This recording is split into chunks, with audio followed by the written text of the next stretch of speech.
a été composée de footballeurs qui ont évolué dans les différents clubs du championnat marocain. Et parmi eux, il y en a qui ont éventuellement joué à l'étranger. Et ces footballeurs ont pratiqué pendant les années 1980, 1990 ou les années 2000. 88% de ces footballeurs sont mariés, 10% divorcés et 2% sont encore célibataires. 61% de ces footballeurs ont pu être sélectionnés en équipe nationale. 42% de ces footballeurs ont pu intégrer des clubs à l'étranger. Il faut savoir que 78% de ces footballeurs continuent toujours leur activité dans le domaine sportif. Enfin, selon ces footballeurs, 63,82 ont une après-carrière réussie. Par contre, 36,20 pour eux, leur après-carrière est un échec. Pour ce qui est des résultats de l'analyse croisée que nous avons menée pour vérifier est-ce qu'il y a une dépendance significative entre quelques variables de notre modèle, ils ont montré que la pratique spirituelle, l'intégration de clubs étrangers, le poste occupé ont une relation significative avec les raisons du retrait, le degré d'accomplissement, la formation, le revenu pendant la carrière sportive et la création d'entreprises. Par contre, la génération des footballeurs n'a aucune relation avec ces variables. Passons aux résultats de l'analyse factorielle. Cette analyse factorielle, à l'aide de l'analyse en composantes principales, a été menée afin de purifier les échelles de mesure et de tester leur fiabilité. Je vous présente un exemple pour l'échelle de mesure du construit l'identité athlétique. Avec un indice QMO de 0,179, ça montre que les corrélations sont de bonne qualité. Avec un indice de sphérécité de Bartlett qui est significatif, ça montre que les corrélations ne sont pas toutes égales à 0. En plus, il y a plus de 62% de variance expliquée. Enfin, cette échelle se montre très fiable avec un alpha de Cronbach de 0,93. Ainsi, les items sont corrélés au facteur principal et cette échelle est unidimensionnelle et peut être mobilisée pour tester les hypothèses. Nous avons effectué la même analyse pour toutes les échelles des construits de notre modèle de recherche. Pour ce qui est de l'évaluation de la qualité globale de notre modèle, les indices comparatifs et absolus montrent que les relations sont de bonne qualité. Par exemple, un indice GFI de 0,189 montre que 88,9% des changements de la variable à expliquer sont expliqués par les changements des variables explicatives. Un AGFI de 0,159 montre que le modèle que nous avons créé, quand il est appliqué à un échantillon près au hasard, permet d'expliquer plus de 87% des informations.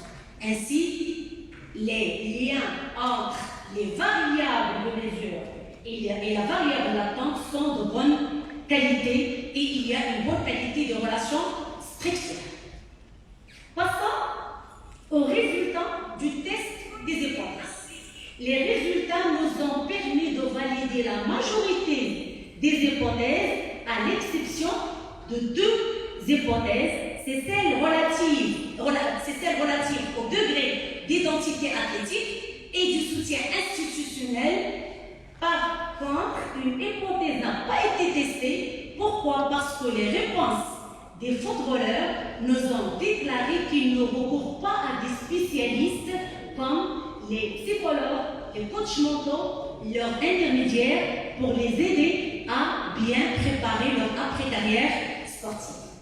Ainsi, notre modèle se présente de la manière suivante sur le logiciel PS, Smart PS, et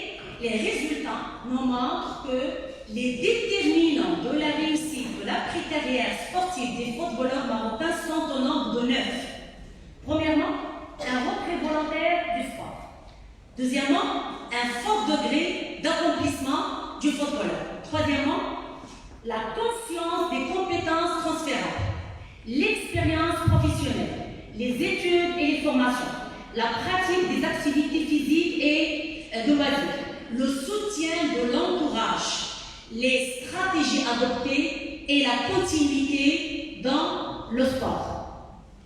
Ainsi, nous estimons que des actions structurées devraient être mises en place afin d'aider les footballeurs à mieux réussir leur après-carrière sportive. Par exemple, les footballeurs devraient préparer des projets professionnels en cas de retrait involontaire, par exemple à cause d'une désélection ou d'une blessure. Elles devraient également être en contact avec le monde de l'entreprise et savoir que la pratique du football développe chez eux des qualités et des compétences qu'ils peuvent transférer dans le monde du sport. Par la suite, les footballeurs devraient définir des stratégies de reconversion en se basant sur leur motivation, leurs compétences ou sur le réseau relationnel. À ce niveau, le soutien psychosocial est d'une grande importance parce qu'il leur permet de bénéficier de conseils pertinents pour réussir leur après-carrière sportive. Et le plus important, c'est que ces footballeurs devraient poursuivre des études et des formations afin d'augmenter leur capital intellectuel. Parce que si ce capital intellectuel est conjugué au capital sportif qui symbole déjà développé, ça leur permettrait de réussir leur après-carrière sportive. Certes, concilier études et sport s'avère une équation difficile, voire impossible.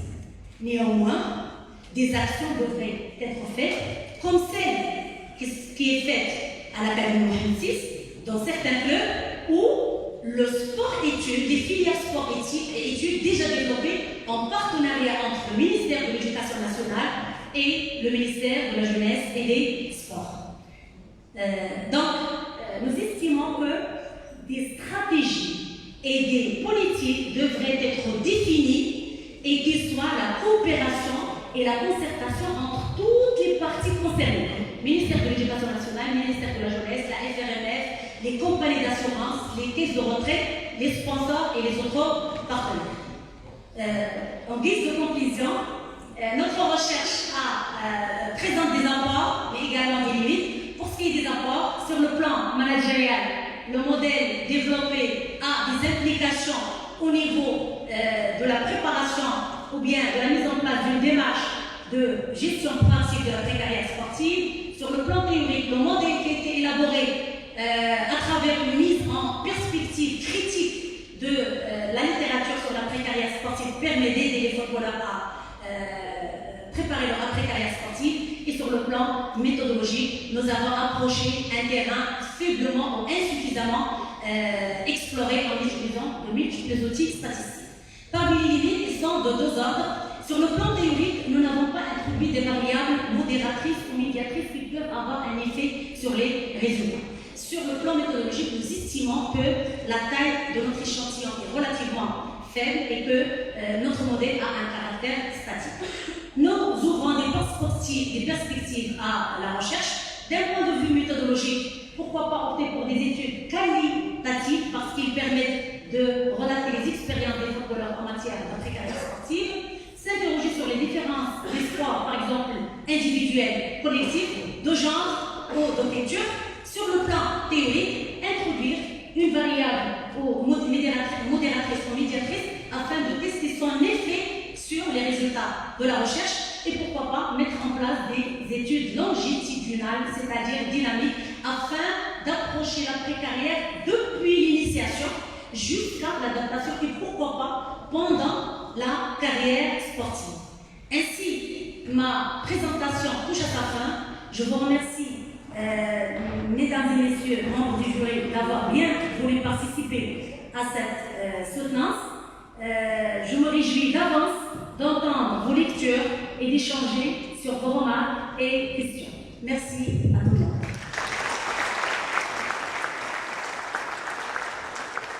Merci beaucoup pour cette excellente présentation et prestation orale. Là, on voit un petit peu l'empreinte de l'encadrement. Il y a une certaine honnêteté, ça c'est visible.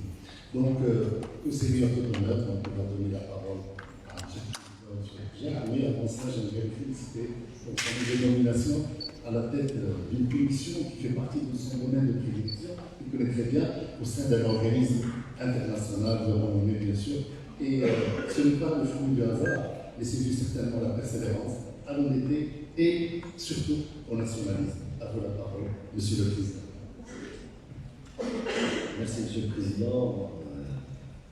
Mesdames et Messieurs les professeurs, d'abord, merci à la Fédération européenne de ma personne dans ce travail scientifique. C'est une ouverture importante. En tout cas, de l'université sur ce environnement, c'est une clé de réussite. La réussite ne pourra jamais être effectuée. Un système sclérósé, sauver davantage, ouvrir les espaces. Et donc, je vous remercie infiniment pour cette invitation, en espérant donc plus d'ancrage, plus d'échanges dans un sens et dans un autre. Évidemment, j'ai la fédération, ces institutions doivent aussi de la bonne volonté de se faire travailler avec tous les acteurs, puisqu'on tout état de cause du football qui observe aujourd'hui au-delà d'un jeu, un phénomène social, vous le savez, dans le monde, tout ce qui vous entoure. Félicitations, madame, pour votre travail, pour le choix des alternatives. Parce que c'est véritablement capital de s'intéresser aux footballeurs en tant que d'abord être humain. Et pour dire que le football, on a toujours l'impression de circonscrire au cours de quelques matchs. Surtout ceux joués à Casablanca, le football c'est au-delà de ça. Parce que les matchs sont un jeu, et le jeu, vous connaissez le degré et la dose du hasard dans le jeu. Donc c'est pas à cause d'un penalty raté par Ziyech lors d'une équipe. On ne va pas s'intéresser à Ziyech comme quand je parle de Ziyech, c'est toute une génération de donc, félicitations pour le choix de la thématique. Félicitations à vos encadrants, présidents de l'université, donc, qui ont contribué à l'accomplissement de ce travail. Maintenant, dans le cadre de l'ouverture de l'université sur son environnement, je me permets quand même de partager avec vous une expérience modeste. Parce que la cause, le football, c'est un domaine qui se prête à l'expertise générale. Et je dirais même qu'il y a de l'overdose sur l'expertise le long de la journée. Vous avez écouté partout les analyses pointues portant sur les techniques, sur les aspects tactiques, allant de l'équipe, du quartier, jusqu'à évidemment la discussion des choix de jeunes enfantillons et des collèges. C'est un domaine qui se traite. Et moi, personnellement, j'essaie d'être le maximum possible dans cet affaire, parce que c'est important de le savoir, mais aussi pour dire qu'il y a de l'importance en dehors des institutions. C'est-à-dire, pour conclure ce propos, et dire que les choix de développement ne peuvent pas être un monopole institutionnel. Ça ne peut pas être un domaine où la hiérarchie institutionnelle prime sur le savoir. Maintenant, par rapport à votre problématique, la problématique de l'après-carrière, d'une manière générale, quand on aborde le football, il faut aborder les joueurs et les joueuses. Il y a des joueuses de football, on essaye, donc c'est notre responsabilité toutes et tous, vous particulièrement, pour défendre cette partie au niveau du football qui permettre à la fille, à la femme, de s'épanouir dans un domaine qui joue la vedette. Quand les gens, à travers l'histoire, l'ont créé, c'était effectivement pour développer le jeu, mais aussi pour porter des valeurs. Le football est un domaine qui doit permettre l'inclusion sociale, qui doit contribuer à l'inclusion sociale. C'est véritablement. Le football, c'est un domaine porteur de valeurs. C'est pratiquement l'un des rares, sinon le seul, qui vous apprend tout d'abord à respecter la réglementation, à jouer en équipe, et donc travailler à développer l'esprit d'équipe, mais le plus important, à accepter la défaite. Mieux encore, à aller féliciter celui qui vous a gagné. Ce sont des valeurs qui paraissent sur une pelouse, donc non, importantes, parce que c'est toujours le sport réalisé par le roi qui leur a jamais compris. Mais dans la réalité des choses, ce sont les véritables et les plus importants. Parce que c'est un domaine qui est très médiatique. Et donc, il y a des matchs, vous connaissez les statistiques, vous connaissez la réalité.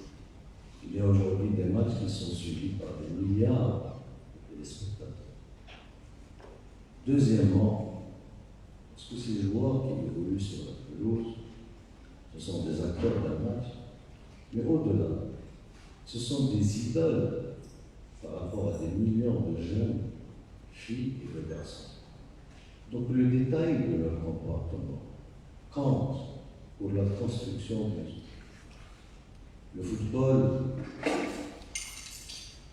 si il n'arrive pas, et le sport, à devenir un véritable levier de développement social au-delà de l'aspect économique, je vais revenir, n'a pas raison d'être.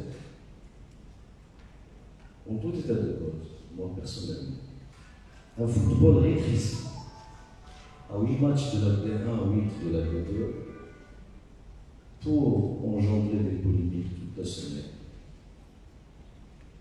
c'est pas quelque chose qui peut attirer l'intelligence. Et encore moins celle de l'université. La véritable problématique, le véritable enjeu, c'est à quel niveau, demain, on doit concevoir un sport capable effectivement de jouer son rôle d'inclusion sociale. Il ne faut pas oublier qu'on est 400 000 licenciés au Maroc, et c'est peu. Et quand je parle de 400 000 licenciés, c'est-à-dire on est présent à travers ces valeurs, à travers ces comportements, au niveau de 400 000 familles. Je ne parle pas du football de masse qui se joue en millions tous les jours, dans tous les espaces aussi, et d'ailleurs qui devient de plus en plus rare. Donc, et pour enchaîner avec la problématique posée, le footballeur, on ne peut pas le raisonner en tant qu'îlot en dehors de la société. Et la problématique que vous posez d'ailleurs, et la retraite, d'une manière générale, avec tous ces aspects. En tout cas, c'est la problématique aujourd'hui d'actualité et qui pèse, et pèsera lourd. Je ne parle pas de la retraite des sportifs. Voilà. La retraite, d'une manière générale, c'est une véritable problème. Le Maroc ne fait pas l'exception. Vous connaissez, là j'utilise votre casquette. Aujourd'hui, l'enjeu de la retraite, sa pérennité, son équilibre financier, est une véritable.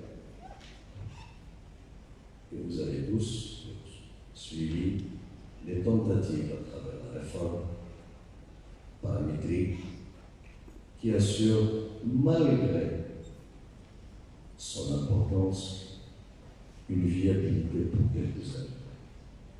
Donc la problématique de la retraite, et d'ailleurs on n'est pas les seuls, notre référence, qui a en tout état de cause servi pour ça pendant longtemps, et la référence francophone française, connaît le mieux. Et je pense que ce problème de la retraite, d'une manière générale, il faut le repenser dans la rupture. On ne peut plus aujourd'hui continuer avec la même philosophie parce que c'est la période où toutes les contradictions et les inconnues de l'équation se réunissent. Un, à la retraite, donc il y a une rupture entre une vie active et une vie supposée de passive. Deux, c'est là où la fragilité, et vous l'avez démontré à travers votre mobilisation, c'est là où la fragilité physique est conjuguée à la fragilité mentale, et où l'accompagnement et les besoins distincts deviennent omniprésents et deviennent une exigence. Et trois, et c'est là où la nostalgie et les capacités nostalgiques par rapport à un passé glorieux aux yeux de tout un chacun. Et je parle maintenant de la retraite d'une manière générale. Je reviens de football. Et donc, c'est une période assez spécifique qu'il faut traiter d'une manière spécifique.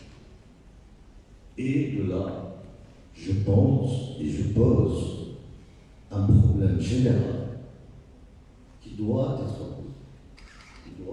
discuté par les scientifiques et les universitaires. La reconception de notre système de retraite, d'une manière globale, est nécessaire et il est indispensable. En tout état de cause, les logiques de continuité et de sous-plâtrage à la veille d'une crise ou d'une panne de l'arrêt ont démontré, et je le dirais, et je l'assume, leur échec total. On met 5 ans autour d'une réforme qui permettra la viabilité de ce système pendant 3 ans. Et donc c'est quelque chose, à mon sens, qu'il faut revoir à travers toutes les dimensions. Et vous l'avez bien souligné au niveau des footballeurs, en tout cas la retraite est un phénomène multidimensionnel. Et je pense que dans l'avenir proche, les tentatives ont déjà commencé. La révision de la retraite, pas dans son aspect financier seul, sera la problématique de la décennie future, puisque tous les systèmes aujourd'hui sont à leur limite, où personne n'est satisfait de retraiter la caisse qui gère sa retraite et l'environnement de l'entourage. Maintenant, si on admet ce concept, si on admet ce constat, et si on admet que le footballeur ou le sportif d'une manière générale est une composante de la société. La société, une société développée, c'est inversement ou corrélé, comme vous avez démontré toutes les corrélations. La planification à terme, la longévité, ou ce qu'on appelle dans le jargon financier la maturité de la stratégie, il est donc corrélé au développement.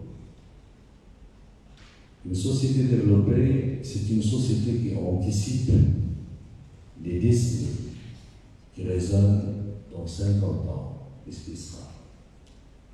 Et plus on est loin de ce centre de développement, plus on est dans ce qu'on appelle le quotidien ou l'opérationnel. Et plus on est dans l'opérationnel, on s'écarte du stratégique et on se met dans ce qu'on appelle la réaction. Et ce raisonnement, il est valable pour tous les domaines. Et pour ne déranger personne, je parlerai de mon domaine professionnel. Quand on est solide et développé et visionnaire, on raisonne notre politique budgétaire sur des décennies. Qu'est-ce qui va se passer dans 20, 30, 40 ans? C'est le cas de l'Allemagne, par exemple. Et plus on s'écarte de ce niveau de développement, on est dans la gestion des dossiers au quotidien, des urgences qui apparaissent toutes les heures, sinon toutes les minutes. Et entre les deux raisonnements, vous allez situer le stratégique et l'opérationnel et la réactivité. On se transforme, plus on s'écarte, plus les pays, plus les nations, plus les sociétés sont sous-développées. On est dans pratiquement la gestion, donc, comme j'ai dit, des faits et du fait accompli. Maintenant, nos footballeurs appartenant à cette société qui a son niveau de développement, on ne peut pas les raisonner en dehors de ça. Pour dire que, effectivement, la gestion de l'après-carrière, c'est une gestion quand même planifiée et qui interpelle le stratégie. Et dans ce monde de football, vous avez fait un effort exceptionnel pour mobiliser, oui. Mais tellement les spécificités diffèrent d'une catégorie à l'autre. Un joueur qui a fait une carrière au niveau des amateurs, on ne pourra jamais le raisonner comme un joueur qui a fait le haut niveau. Et le milieu socio-professionnel est déterminant. Ça nous donne une multitude de cas, presque égale au nombre de joueuses ou de joueurs que vous voulez prendre dans votre échantillon. Mais d'une manière, et à partir du vécu. C'est ça l'intérêt, effectivement, de s'ouvrir sur le monde et de raisonner en partenariat et par rapport à une réalité. Oui, on vit tous. Aujourd'hui, le grand problème, le problème numéro un, si vous me dites, vous avez des joueurs, vous avez des 400 000 licenciés aujourd'hui, ils seront en retraite ou dans la retraite dans 10 ans. Quel est le premier problème ou quels sont les problèmes à traiter en priorité? Le premier, à mon sens, c'est que la totalité de nos joueurs estiment que l'après-carrière doit être la continuité de la carrière. C'est le point, à mon sens, le plus important qu'il faut traiter. Aujourd'hui, un joueur, je pourrais prendre les extrêmes. Un joueur qui joue dans un club amateur. Il dispose d'une situation sociale distinguée. Il dispose d'une notoriété distinguée. Et du coup, d'un statut social distinct.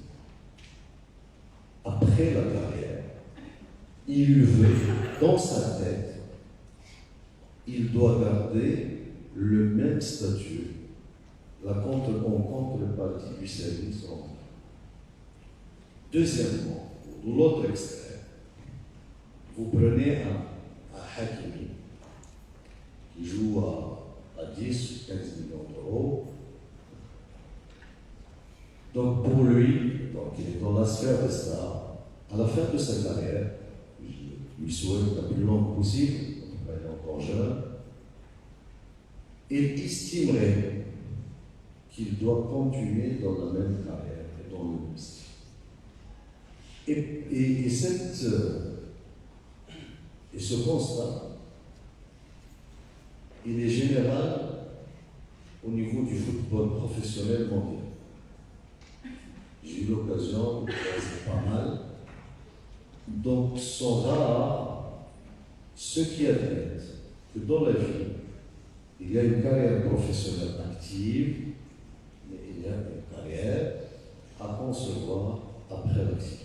Ce sont deux choses différentes, ce sont deux logiques différentes, ce sont deux mondes différents qui n'ont rien à voir l'un avec l'autre. Donc cette séparation, l'on crée dans les esprits des uns et des autres, est une véritable contrainte aujourd'hui pour l'inclusion, pour l'ancrage, pour la conception de cette carrière. Et ça, moi je le vis tous les jours, avec des joueurs qu'on essaie avec tous les moyens de concevoir leur carrière après profession, mais leur référence malheureusement, parce qu'ils doivent changer de référence. Quand ils terminent la carrière professionnelle, dans le monde d'entraînement par exemple, il est zéro. Il doit savoir qu'il doit commencer par le P à bas. Et donc lui, dans sa tête, il n'admettrait jamais commencer par ce niveau. Et à chaque fois, il fait appel à sa nostalgie de grand joueur qui est légitime, à sa notoriété parce qu'il est applaudi là où il passe, même quand il n'est pas joueur, et qu'il veut faire prévaloir sur un banc de gauche.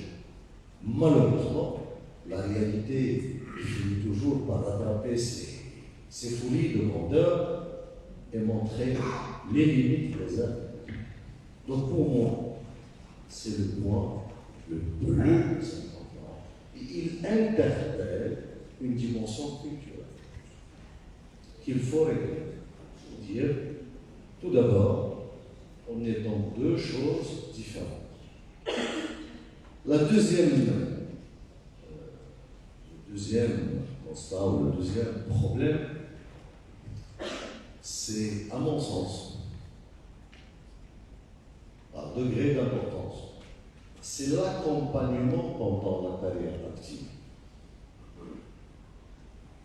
Donc, des extrêmes. Donc, vous aurez toujours le joueur qui joue dans un club amateur. Il a un entourage auquel il fait confiance, avec lequel il partage ses intimités, ses intentions, comme tous les êtres humains. Vers l'autre extrême, où les joueurs professionnels sont accompagnés par des managers, ce qu'on appelle les managers. Et tant qu'on n'a pas réglé ces deux facteurs influents, importants, les choses ne vont pas évoluer. On ne peut pas raisonner une carrière après profession, après activité, le jour on ne va pas, on serait dans la rupture pour une raison ou une autre. Pas possible. Voilà.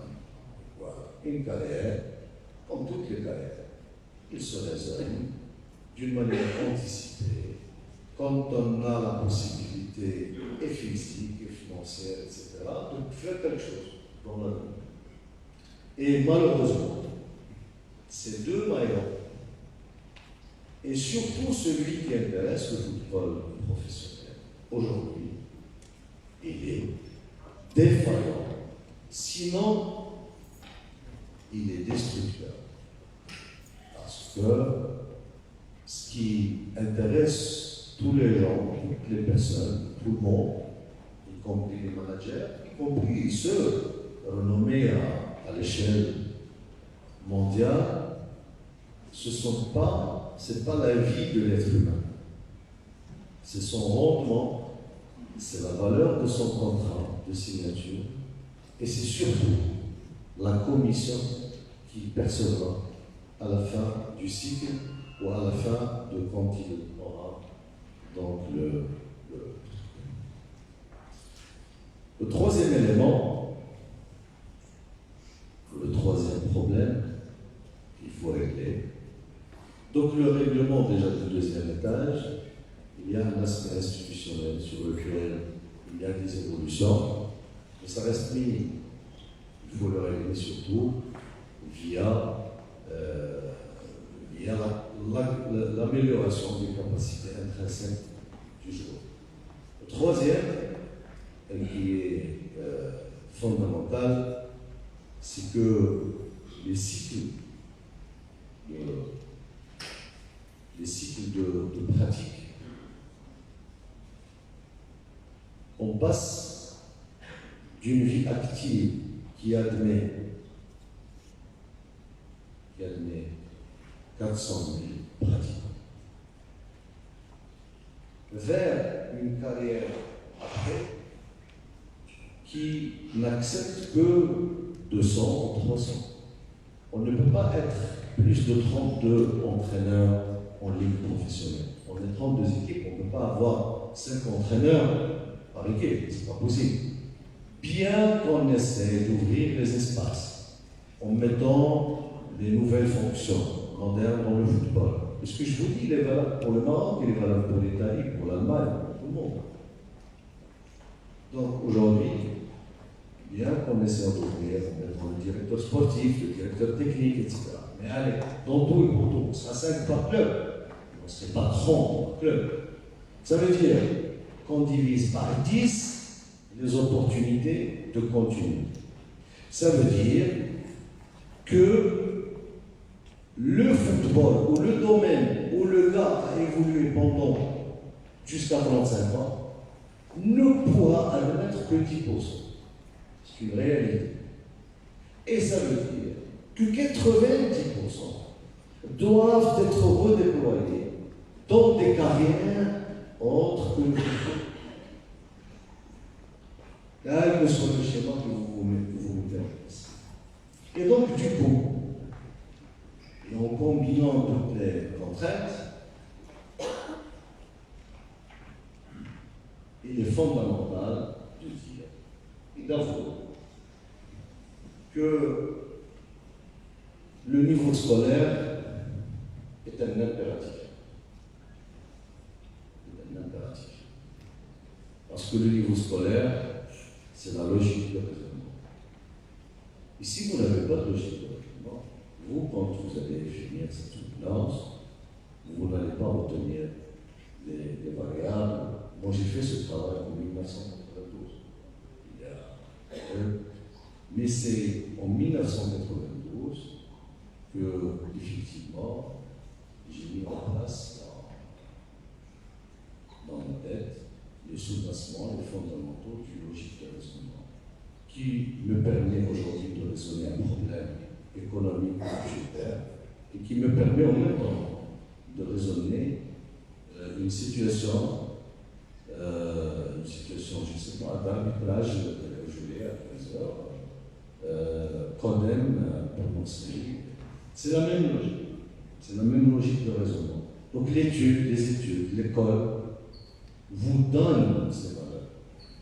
Et donc aujourd'hui, sans qu'il y ait, je ne vais pas dire de l'école académique, on ne peut pas obliger tous les joueurs ou les joueuses à aller faire le sport d'études. Ce n'est pas possible. Il y a des tentatives, on va essayer de faire le maximum, l'éducation nationale, etc. On va se mobiliser, mais on pourra. Il faut, à mon sens, trouver ou combiner, pour parler un peu réalité, terre à terre, il faut, au niveau des stages, des entraînements, c'est-à-dire de l'activité de concerné, il faut qu'on mette une dose de 10%, de 15%, de 20% de la formation. On n'est pas obligé d'être docteur de l'ENCG pour développer des capacités de réflexion et de management. D'ailleurs, il y a des gens qui ont réussi des carrières brillantes au niveau de la vie publique, de la gestion de la vie publique, des politiques publiques, sans pour autant avoir eu la chance ou l'obligation de soutenir les présidents.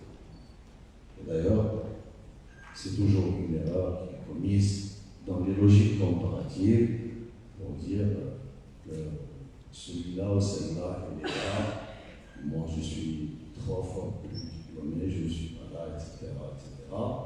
La personne, il faut la prendre dans sa globalité en tant que logique. Et ces joueurs ont besoin de cela. En plus de leur préparation physique et technique et tactique, il faut qu'il y ait une dose. Il faut qu'il y ait une dose d'apprentissage qui peut évoluer en fonction du besoin. On ne peut pas aujourd'hui demander à quelqu'un de raisonner, parce que c'est une population, comme j'ai dit, où 10% vont continuer dans le football, où 90% doivent être versés dans les domaines de l'activité économique, etc., etc. Et on va leur demander de faire de réussir ce versement sans qu'il y ait les fondamentaux d'apprentissage nécessaires. Quatrième ou cinquième élément de constat, mais aussi de travail qu'il faut approfondir, c'est il interpelle le civisme. À mon sens, un joueur, vous avez parlé du potentiel et du capital, effectivement, apprentissage, pratique, football, et ça concerne beaucoup plus les joueurs de haut niveau, les professionnels. Il faut qu'il y ait un retour d'investissement envers leur société d'origine. Une carrière après professionnelle, vous avez évoqué la précarité, vous avez évoqué la retraite, la loi, la société. C'est bon, tout cela c'est des droits, on est dans la logique des droits. Mais il y a aussi un peu d'obligation. Et là j'aimerais qu'on fasse un véritable benchmark.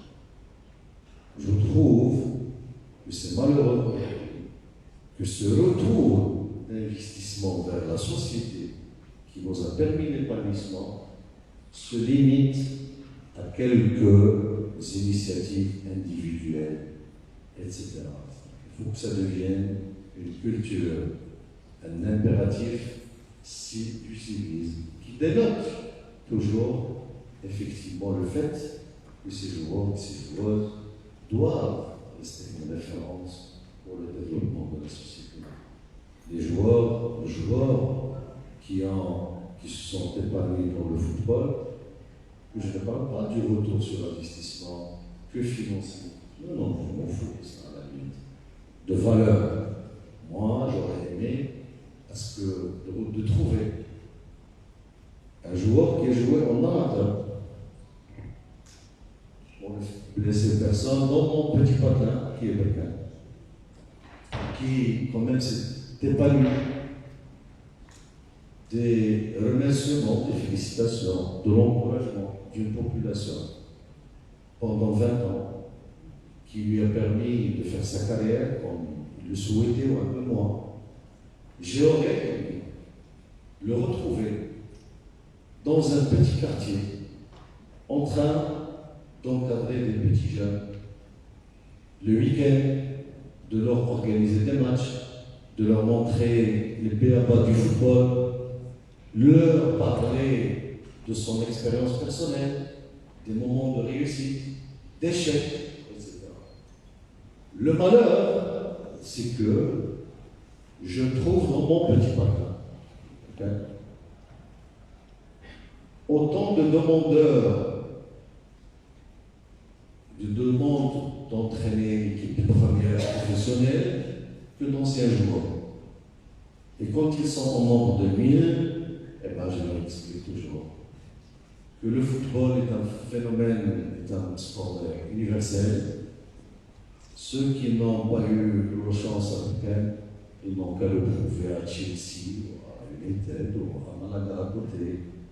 Et cette logique, le retour d'investissement, d'athlètes d'une manière générale, ou de footballeurs plus particulièrement, n'est pas en tant que demandeur de poste. C'est un retour civilisationnel d'un investissement d'un capital. Parce que ces joueurs, s'ils sont en nombre de milliers, c'est des milliers qui multiplient 20.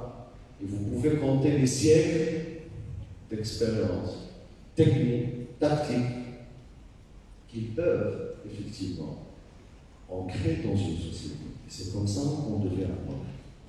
Maintenant, pour parler un peu technique, et finance et business, en tout cas le mois prochain d'ailleurs, on aura en sérieuse, avec et le directeur général des impôts et le directeur général de la CNSS, pour à 10h, complètement ici, si vous voulez venir, c'est la bienvenue. Donc participer par au débat. Moi j'essaie d'éviter. Je suis beaucoup plus focalisé de la culture de ceux qui prennent la décision. Parce que j'estime que le cycle vital est assez court. Et il ne faut pas perdre beaucoup de temps dans les diagnostics. Donc, je ne veux pas revenir sur le processus de société. J'écoute les interprétations de par et d'autre. Il y a de l'expertise souvent basée sur l'analphabétisme, l'ignorance. On s'en passe. En tout cas, créer 24 sociétés sportives au niveau du football, pour moi, c'était des centaines d'heures de travail. C'était de la mobilisation des dizaines de bureaux d'études. Et c'était beaucoup plus des dizaines et des dizaines de réunions pédagogiques pour réussir ce changement qu'on ne peut pas aujourd'hui réduire et le rétrécir à un changement institutionnel. Parce que créer une société, vous le connaissez bien, c'est 300 000 et c'est euros, et c'est d'aller vers le centre d'investissement, et aujourd'hui c'est pas ça, je vous demande 48 heures. C'est pas ça. Pas ça. L'admission de cette transformation, l'admission de passer d'une logique basée sur l'adhésion, où tous les membres de la famille sont des adhérents. La belle-sœur, le frère, le petit frère, la petite nièce. Il y a même mieux. Et ici à Casablanca, il y a même des gens qui mettaient des miroirs dans les salles pour multiplier par 4 ou 5 de raison, ce qui se fait trop fait. Passer de cette logique à une logique institutionnelle, où le droit commun sera appliqué, où le droit de la société sera appliqué, avec ces aspects de gouvernance, de transparence, c'est la véritable réussite. Ça nous a demandé 3 ans. On est critiqué sur la lenteur. Merci beaucoup. il n'y a aucun problème. Je souhaiterais, en tout cas le chantier n'est pas fini. D'autres, ils sont en instance d'être réalisés. Toujours dans l'aspect institutionnel, je souhaiterais bonne chance aux suivants pour faire court et pour faire dans les meilleurs délais. Et surtout parmi effectivement les experts qui se dégagent sur la place, que j'écoute de temps en temps.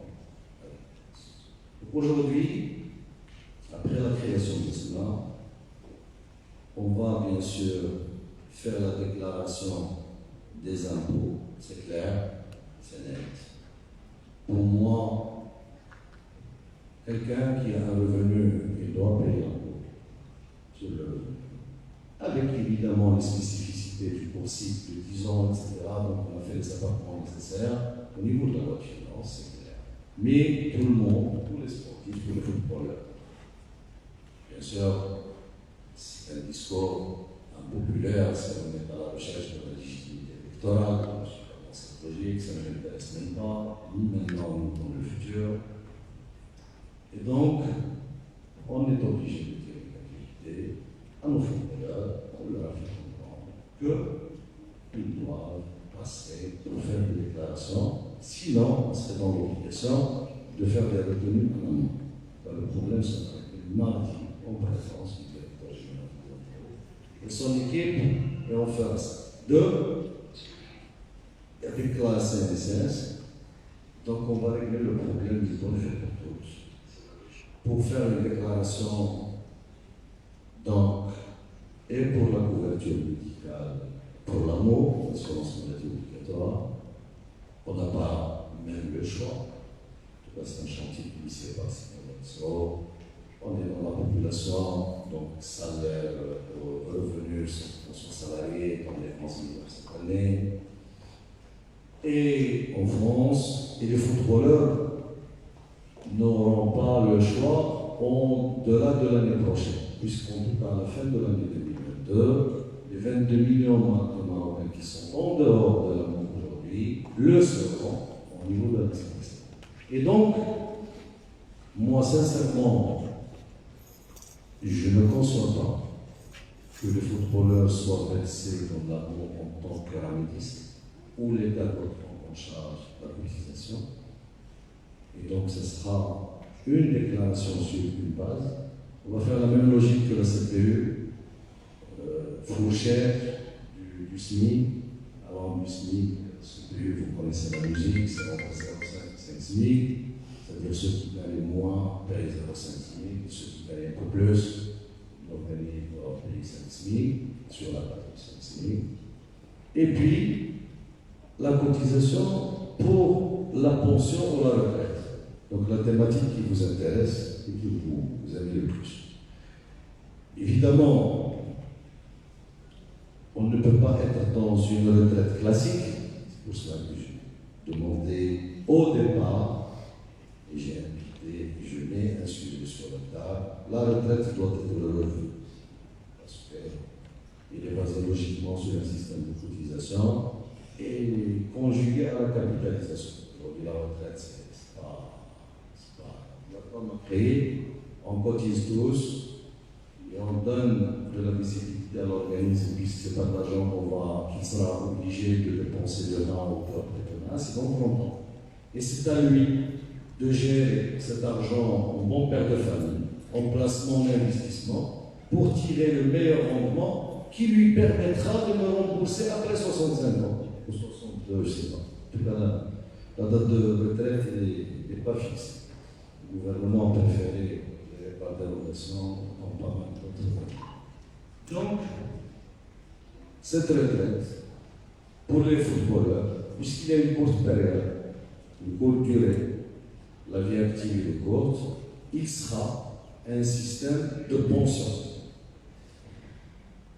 Le système qu'on va mettre en place, Inch'Allah, donc c'est une cotisation qui assure soit minimale, soit une pension à la fin de carrière, en pension capitale que je prends, que j'investis, ou une pension minimale pour le reste de ma vie, les 0. conjugué à un système contributif complémentaire, obligatoire, pour permettre effectivement une vie décente à un sportif. Parce que, comme je l'ai dit au départ, le footballeur, il faut le traiter en tant qu'être humain. Il faut gérer sa vie en fonction de l'espérance de vie. Il faut sortir des logiques restrictives liées à 15 ans de carrière. Et cela nous impose effectivement à pérenniser un revenu minimal qui lui permet une vie décente, à lui, à ses enfants, à sa famille. J'étais content que, d'après vos statistiques, 90, seulement 2% des joueurs qui sont restés célibataires, ça veut dire qu'ils se marient bien, c'est déjà bien. C'est une belle performance de l'après-carrière. Et donc, à ce monde, il faut trouver quand même les conditions d'une vie correcte pour la suite. Donc, notre système, il sera basé sur ça. Et ce système doit bannir avec ces initiatives de bienfaisance, de solidarité sociale, isolée, individuelle, qu'on intervient à chaque fois en tant que sapeur-pompier pour enterrer quelqu'un, hospitaliser l'autre, etc., etc. Il faut mettre en place, ce sera le cas, donc un système viable, basé sur un minimum assuré par la vie active et basé aussi sur le volontariat d'adhésion en tant que contributeur pour mettre le curseur défense. Quand on voudrait avoir une pension plus élevée, il faut contribuer. Donc, durant la carrière active d'une manière plus importante. Et quand on parle, pour avoir des grandeurs, aujourd'hui, la cotisation basée sur le SMIC, il est de 120 dirhams le mois. Moi, je ne connais pas de footballeur qui, aujourd'hui, est dans l'incapacité de payer 120 dirhams, que ce soit lui ou son club, en tout cas, qui se permet un jet privé pour aller jouer un match ou les hôtels 5 étoiles, etc. Je ne comprends pas. Et donc, ce sont des logiques, logiquement, qui ne sont pas coûteuses et qui doivent assurer et pérenniser ces métiers. Je pense que, Monsieur le Président, j'ai trop abordé. On peut faire un peu plus, mais je préfère effectivement donc synthétiser pour dire que la problématique est générale. Il faut la traiter dans la voiture, pas dans la continuité, pour dire qu'on va augmenter la cotisation de 2 points, on va allonger la vie active de 62 à 63. Tout cela, ça ne tient pas la route. Il faut trouver, il faut évoluer dans la voiture pour assurer évidemment la pérennité. Et je vous ai parlé du mécanisme. À la CNSS, on ne demande pas la lune, on demande de gérer des cotisations. Maintenant, il faut que ces cotisations soient bien planifiées, que le placement sera bien et que le remboursement se fera bien, avec des logiques différentes qui prennent en considération les évolutions. Pour les footballeurs, je vous ai parlé des 5 ou 6 grandes problématiques qu'il faut régler et qui interpellent la culture, l'accompagnement informationnel. Je ne parle pas de l'école, de la table CE1, CE2, non. Je parle de l'accompagnement pour améliorer les capacités managérielles en même titre qu'on s'attelle sur le joueur pour l'améliorer physiquement, tactiquement, etc., pour qu'il puisse effectivement assimiler les schémas tactiques de un Nino, les attaques placées, et donc mettre une dose pour le joueur, manager les véritablement capital, toiletter l'accompagnement et le mettre à niveau. Je ne parle pas de l'environnement familial. On ne choisit pas ce rythme. Mais là, on a le choix, surtout au niveau du football professionnel. Il faut que que, soi-disant, le manager, se rappelant de quelques figures, je n'ai même pas envie d'en parler, et j'essaie d'ignorer, mais malheureusement, c'est là. Donc, ces gens, il faut sortir des logiques des commissions. Le joueur, il faut sortir de ces logiques parce que le joueur, ce n'est pas un être humain normal. C'est une star, référence, et qui façonne non seulement l'opinion publique, mais qui façonne le projet sociétal d'une nation. Aujourd'hui, on le veut ou non, je sais qu'un missile pèse lourd pour Argentine. Je sais parfaitement qu'un Hakim Ziyech pèse lourd pour Maroc. Et ce sont donc autant de détails qu'il faut faire évoluer, qu'il faut développer pour réussir la mission noble du football et du sport qui, au-delà des matchs complexes, ce sont des valeurs, ce sont des projets de la société auxquels il faut participer et auxquels il faut intégrer avec énergie, intelligence et détermination. Bon courage pour la suite. Vous pouvez commencer dès mardi prochain. Après la suite, le footballeur, retraite. Et bonne chance dans le domaine universitaire. Et Madame la Présidente, il faut tisser les passerelles, mais d'une manière convictionnelle. Il faut les tisser pas en format visuel, échange occasionnel, momentané, raisonné. Il faut tisser ces passerelles. Comprenez qu'est-ce qui se passe au niveau de ce monde. Il est important, football, ou ailleurs, casquette, il n'y a pas de problème si vous voulez qu'on renforce les échanges. Mais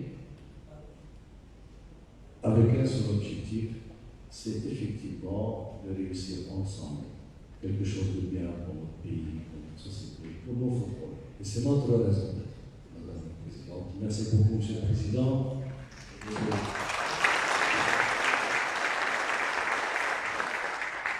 Merci beaucoup, Monsieur le Président. En fait, grâce à vos remarques, à vos critiques, j'allais dire à vos suggestions, ça peut réorienter les doctorants à de nouvelles pistes, à trouver de nouvelles pistes de recherche, mais également, grâce à la présentation de votre candidat, ça peut aider également à la prise de décision de la part des responsables. Donc, il y a un échange que vous avez évoqué tout à l'heure. Donc, j'aimerais juste préciser une chose. يوجد في القاعة أشخاص مميزين تكلم على يعني بالون دور محمد فراس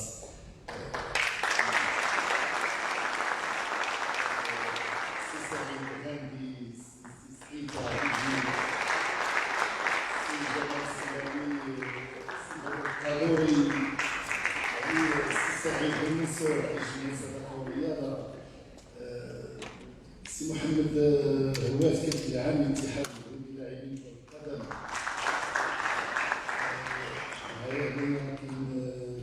Si, bien sûr, comme le président, on l'appelle toujours M. Lino Bako, et bien sûr, M. Lino Bako, notre journaliste,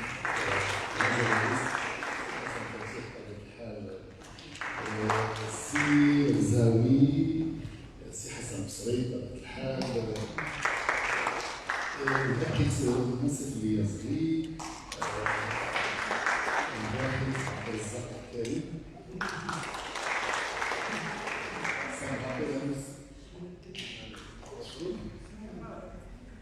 c'est quand même le président. C'est le famille. Ça me rappelle un certain Karim de Jish Malaki. حيت انا كنبغي شي حاجه دوزتها استاذ كبير جمال الدين تبع استاذي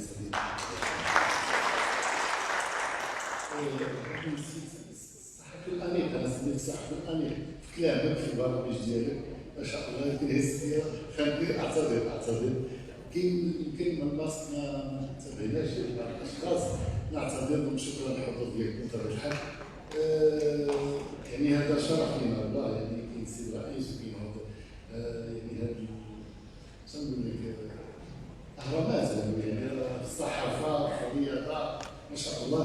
فسون trop tarder, je demanderai à Madame la Présidente et à Monsieur le Directeur de l'ECG donc de vous mettre un petit souvenir en guise de votre passage, en reconnaissance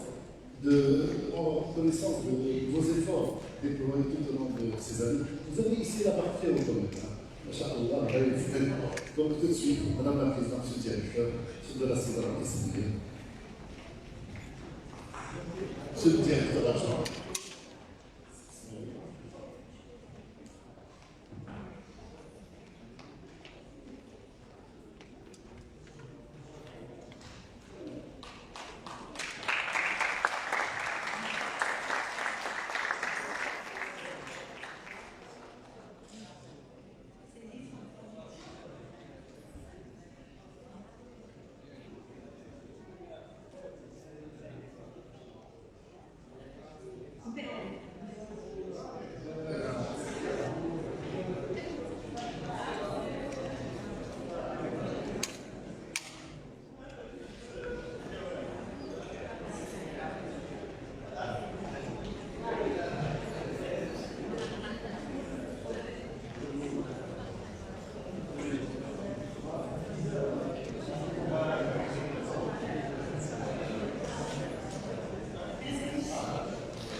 بتكون واحد الصفحات على المراقبة والتركيز.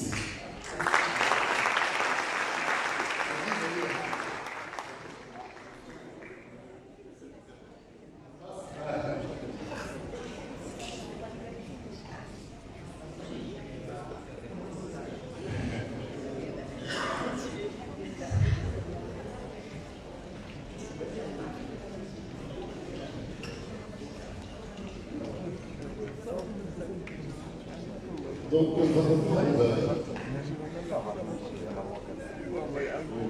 la parole et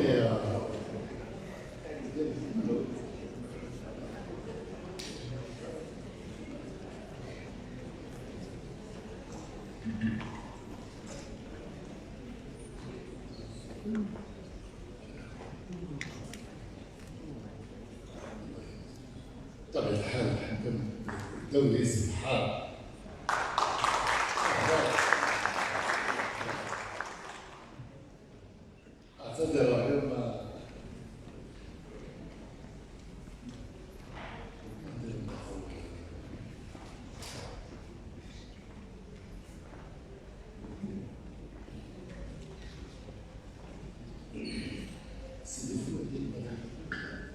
Madame de Fouad-Islam, à vous la parole pour émettre vos remarques. Parce qu'il n'y a pas de travail parfait, certainement il y a. Tout d'abord, je remercie Monsieur le Président du jury, chers collègues, doctorantes, du public. Et un remerciement particulier à M. Ghalib. Je le remercie de m'avoir associé à ce travail de recherche, un travail qui répond parfaitement aux exigences et aux normes imposées dans une thèse de doctorat, avec une partie consacrée essentiellement à la revue de littérature, en mettant en relief l'état de l'art sur l'après-carrière sportive, et une partie consacrée aux études empiriques sur les déterminants de la réussite de l'après-carrière scientifique. sportive qu'avec voleurs marocains. C'est un travail, en lisant la thèse, j'ai constaté que c'était un travail de quelqu'un de minutieux, quelqu'un qui est minutieux et perfectionniste même, aussi bien au niveau de la valeur scientifique apportée qu'au niveau de la qualité de la présentation. Franchement, bien que je ne suis pas trop football, je n'ai pas trop d'informations là-dessus et pourtant, j'ai trouvé du plaisir, vraiment du plaisir à lire sa thèse et la relire. Franchement, c'est une thèse vraiment excellente. C'est la réalité. C'était vraiment un plaisir. Je vous remercie pour ça. L'articulation des parties, des chapitres, des sections sont parfaitement cohérentes. Une cohérence, une certaine logique dans l'esprit. Le style est clair, simple et précis, ce qui témoigne une très bonne qualité de rédaction.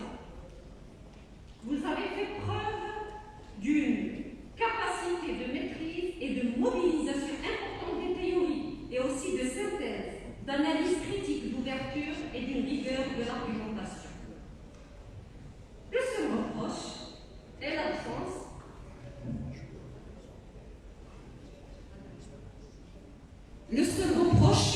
est l'absence des titres spécifiques au chapitre 1, 2, 3 de la deuxième partie et l'absence de la pagination des citations. Le remplaçant exact, mais juste pour ajouter la page. Mais hormis ceci, vous avez pu répondre avec succès à votre problématique. Donc je te félicite ainsi que M. Ralib pour son encadrement de haut niveau. Et réellement, c'est une chance d'avoir un tel encadrant digne de ce nom. Et pour les étudiants, votre thèse sera une référence aussi bien au niveau de la méthodologie qu'au niveau de la rédaction. Franchement, merci beaucoup. Merci beaucoup, chers collègues, Madame Desfoy-Islam, pour ces encouragements, effectivement. Moi, personnellement, je n'ai pas aimé la thèse. J'ai adoré. Donc, tout de suite, la parole est à Madame Hanan Liwa, c'est ça? Voilà, chers collègues. Salam alaikum, bonjour à tous. Je suis vraiment très émue d'être là pour plusieurs raisons. La première raison, c'est le fait de revenir à l'ICG Casa. Ça me fait toujours plaisir de revenir ici et surtout de voir cette école grandir et vivre. Et sérieusement, je tiens à féliciter toute l'équipe NCG, corps administratif, professoral et à la tête de cette projet. Deuxième raison de cette émotion, c'est que quand je suis à l'NCG Casa, je revois mes amis, qui sont des collègues, mais des amis d'une longue haleine. Je parle d'une dizaine d'années, Karima, Islam, Barka, c'est Brahim, à côté, à la clé de en fait. Voilà. Donc, si il est offrant, si son papa, c'est mon papa. La troisième raison, c'est que je vois en face de moi mon directeur de thèse. Si je m'identifie pas, et ça me fait rappeler la même position que Mme Esmi, mais ça fait 14 ans. Donc, c'est une personne qui compte beaucoup pour moi. C'est pas mon directeur de thèse. Moi, je le considère un grand frère. Mon père, donc, je vais dire mon grand frère, mais c'est quelqu'un qui était pour nous au-delà d'un directeur de thèse, et ça me rappelle la relation d'Abdelrahim Ghalib avec ses doctorants. Ça me rappelle en fait la proximité qu'on a eue avec lui, son coaching au quotidien. Et je n'oublierai jamais ce qu'il m'a dit le jour de ma soutenance. Et que c'était avec le lien Voilà. Donc je lui rends toujours hommage, on reste tout le temps reconnaissant pour lui et pour ses efforts.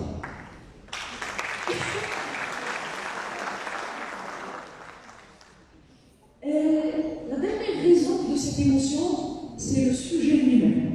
Et je tiens vraiment à remercier Abdelrahim Ghalib qui m'a associé à ce travail, avec lequel on a vraiment, je dirais, beaucoup d'émotions. Donc, je vous explique pourquoi. moi j'ai grandi entre deux quartiers populaires à Casa. Donc je suis de Sultan et j'ai grandi également avec un ami, avec mes oncles paternels, en Dinardima. Je suis une Ouidadia par héritage. Je ne sais pas pourquoi, mais je suis Ouidadia. Mon père, quand Ouidad, elle ne gagnait pas, c'est une galère. Mais quand Ouidad, elle gagne, c'est la raison pour laquelle, voilà. Mais quand Ouidad, elle gagne, tous nos vœux sont exaucés. Donc j'ai grandi dans je dirais, un monde sportif sans le vouloir. Et moi, à la différence de professeur Gisdel, le foot, moi je lui connaissais. Et quand mon père il est mort, j'ai laissé plusieurs choses, y compris le foot, parce que ça me rappelle beaucoup de situations. Le sujet, il est très, je dirais, ce qui m'a touché dans le sujet, c'est qu'il provient directement de la réalité. C'est qu'on a vu des stars. Et là, je reviens à l'approche analogique qui a été utilisée, qui est la science de la mort. Et moi, j'ai vu des stars mourir, des stars sportives. J'ai vu, c'est Abi Mbak, qui est un ami à mon père. Je l'ai vu mourir. J'ai vu la flamme en train de s'éteindre jusqu'au jour où il était mort. J'ai assisté à la perle noire en train de disparaître en 1992. J'ai assisté aux funérailles de Pichot en 2017. J'ai assisté aux funérailles de Raif en 2016. Voilà. Et dernièrement, j'ai assisté à la mort d'une grande étoile, c'est Alain qui est un voisin. Voilà. Le grand journaliste. Voilà. Donc, tout ça, c'est pour vous dire